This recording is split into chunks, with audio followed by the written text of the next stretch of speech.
Breaking news. Bola Tinubu, the former governor of Lagos State, MC Oluomo, the king of Agberu, and Sanwo-Olu, the killer, all in fear as APC youth organizer resigned from their party. Report has it that some APC youth organizer resigned from All Progressive Party, APC, as now APC is under fire. The youth goes as far as burning their attires of Tinubu and Shettima Agbada as they met with Dino Melaye. These are the campees from APC. Some of them are members of the Presidential Campaign Council. They are leaving APC, or they have left APC tonight, and they've identified with Atiku Abubakar, and they are now members of the PDP, and we are going to fight this battle of chasing APC away together. Now they are going to pull off this satanic gown of APC. All of them are leaving Shaitan, and they are now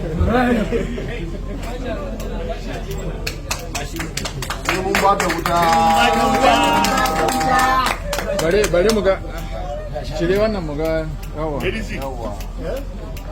wannan bindiga bayar ba kai wannan fitilan naka na baya fitilan ki na baya yana bata mana abin kashe wutan ki yawa Yohan ai ya kama ya kama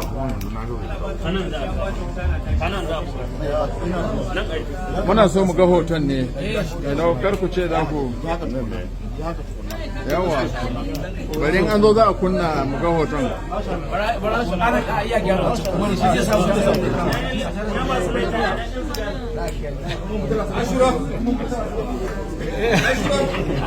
suna da wani ne suna da wani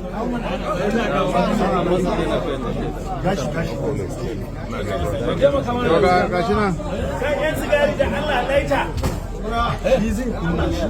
yalla ba dan buɗa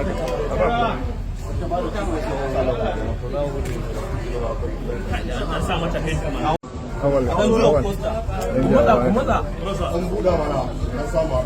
kyau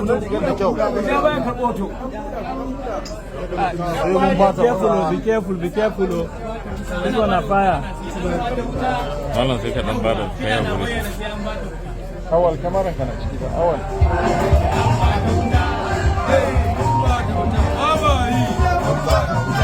shi kenan kada ya wuce misali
ni duka tattare mi aiki